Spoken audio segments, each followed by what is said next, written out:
வெறும் 1.5 லட்சம். இப்போ நான் வந்து நம்ம கிட்ட கண்டு அடிக்கிறீங்க, நம்ம கிட்ட வாங்க. நம்ம கடையில் வந்து பாருங்க, தரமான மாடு இருக்கு, வேணுமா எடுத்துங்க.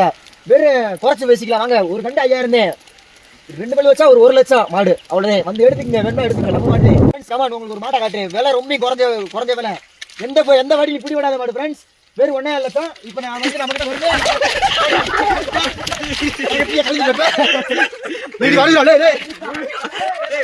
இந்த மாதிரி சில பேர் செய்யக்கூடிய செயல்களால தான் வன உயிரினங்கள் மனிதர்களை தாக்குறதுக்கு நேரிடுது. இது ஒன்றும் வீட்டில் வளர்க்கக்கூடிய வளர்ப்பு மாடு கிடையாது, காட்டில் வாழக்கூடிய காட்டு மாடு. பார்க்கறதுக்கு இப்படி அமைதியாக தான் இருக்கும், ஆனால் அதுங்களுக்கு ஏதாவது ஆபத்துன்னு உணர்ந்துச்சுன்னா கண்டிப்பாக அது தாக்குறதுக்கு நேரிடும். கொஞ்சம் கூட அதை பற்றி எதுவுமே தெரியாமல் அதோட பின்விளைவுகளை பற்றி யோசிக்காம எவ்வளவு கிட்ட போய் வீடியோ எடுத்துக்கிட்டு இருக்காரு பாருங்க.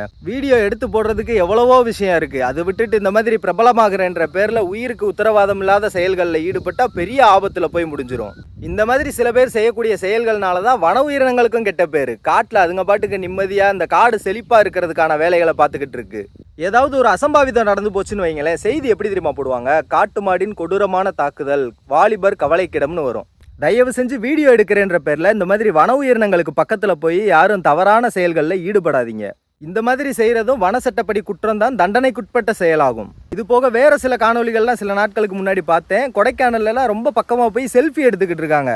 கண்டிப்பாக அது வந்து ஆபத்தான செயல் தான், எப்போனாலும் தாக்குறதுக்கு வாய்ப்புகள் இருக்குது. வன உயிரினங்களில் அனைத்துமே மனிதர்களை பார்த்தா விலகி போக தான் பார்க்கும். நம்மளை வம்புழுக்கவோ அல்லது நம்மளை முட்டணுன்றதோ அதுங்களுக்கு எண்ணமே கிடையாது. ஆனால் இந்த மாதிரியான தவறான செயல்களில் ஈடுபட்டு நம்ம பக்கத்தில் போனோம்னா அதுக்கு அச்சுறுத்தல் ஆயிரும்.